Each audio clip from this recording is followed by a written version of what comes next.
myself Ramina Chaudhary, and today we are going to learn about law of demand. So what does law of demand means? So first of all, let's know the definition of demand.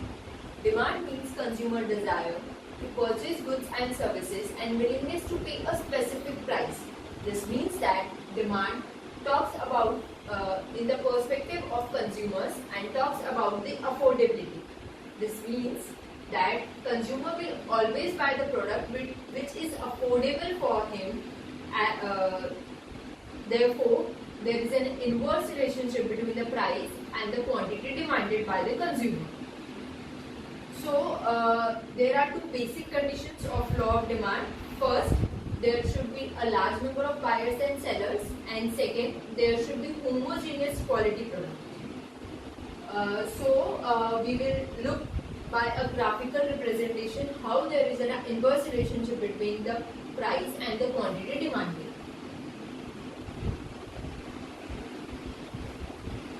Start.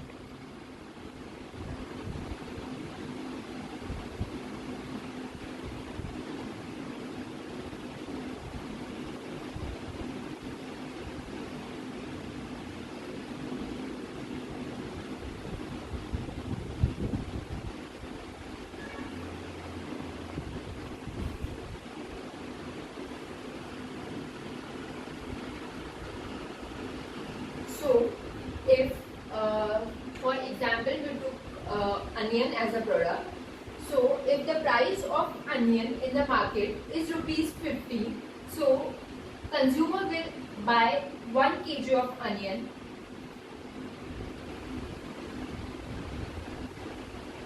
and if the price of the onion is rupees 20, so the consumer will buy 4 kg of onion.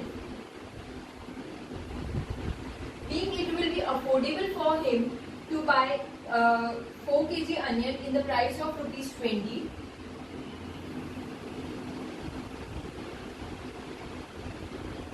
So the slope of law of demand will always slope in downward direction. This proves that there is an inverse relationship between the price and the quantity demanded.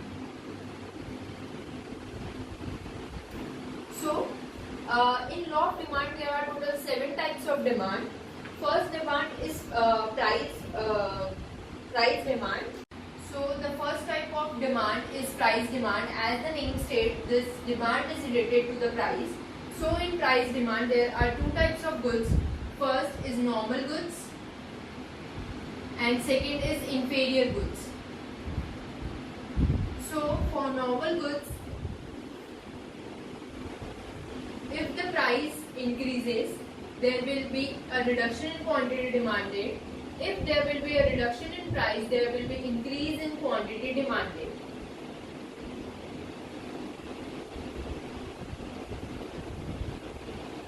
So, for example,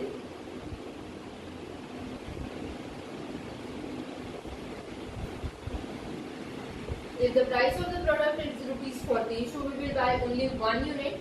If the price of the product will be rupees 30, we will buy only 2 units. If the price of the product will be rupees 20, then we will buy 3 units.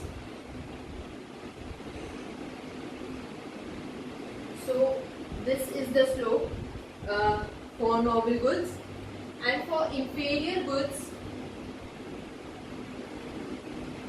though there will be an increase in price, there will be an increase in quantity demanded. As the price increases, there will be increase in quantity demanded.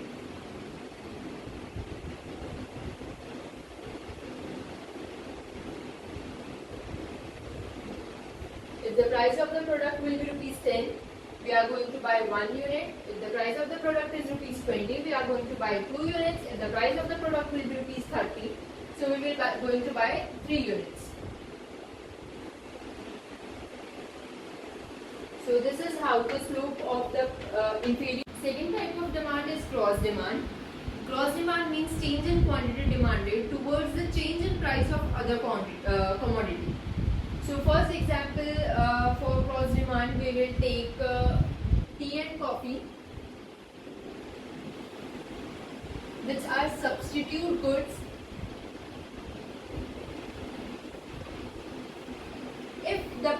if the price of the tea will increase, then there will be an increase in quantity demanded of coffee.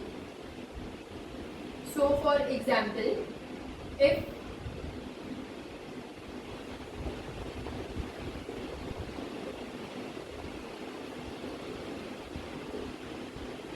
the price of tea increases to rupees 100, then there will be a quantity demanded of coffee will be 1 unit.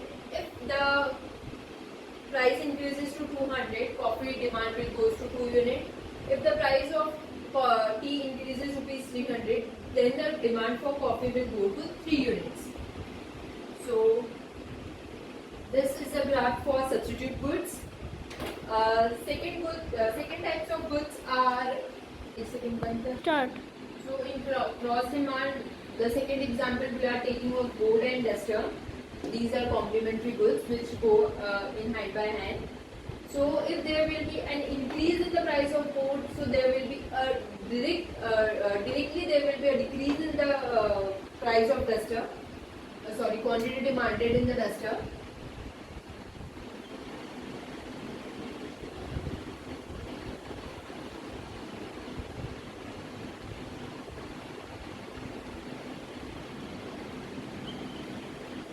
As the price of board will increase, in our law of demand it states that if the price increases then there is a reduction in quantity demanded. Same happens if there will be a increase in the price of board, so there will be a decrease in the quantity demanded of the board, and the effect will go to the duster as they are the complementary goods. So if the price of the board is rupees 40, then there will be only requirement of one duster.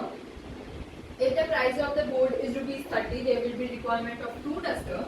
If there will be a price of board will be 20, then there will be 3 units of duster are required. So this is how the cross demand complementary goods curves looks like. Third type of demand is income demand. In income demand, we are also going to talk about 2 goods, that is, one is normal goods and second is inferior goods. So, if there will be an increase in the income of a person, in case of normal goods, if there is an increase of income of a person, so there will be an increase in the quantity demanded of normal goods. For example, if a person income is 10,000 rupees, so he is going to buy 1 unit of normal goods. If a person income increases to 20,000, he will buy 2 units. If the person income increases to 30,000, the person will buy 3 units. In inferior goods, if there is an increase in person's income, then there will be a decrease in quantity demanded of the inferior goods.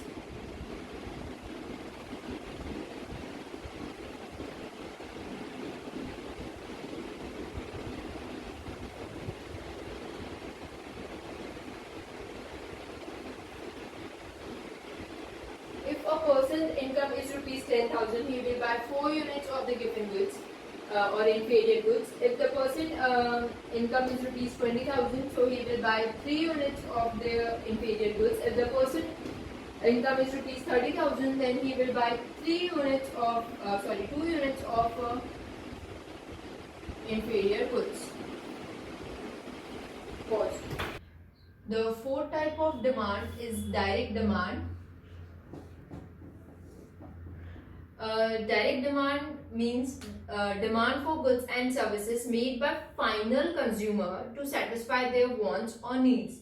For example, if we go into a hotel and the consumer asks for breakfast or dinner, then this means direct demand. एक second रुक जाओ. Fourth type of demand is direct demand. Direct demand means demand for goods and services made by final consumer to satisfy their needs or wants. For example, guest of hotel demanding for the food, that is a direct demand. The fifth type of demand is derived demand.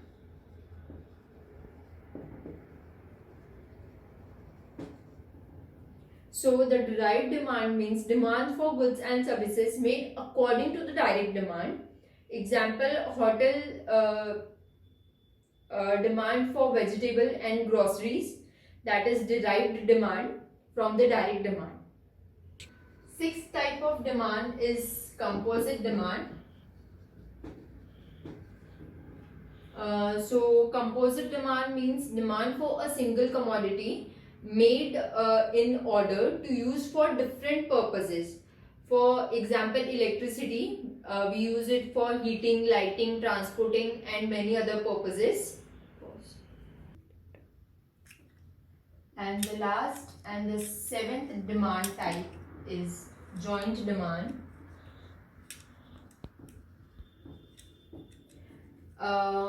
Joint demand means demand made for two or more goods and services to satisfy a single need. For example, tea and sugar are demanded together to satisfy a single need.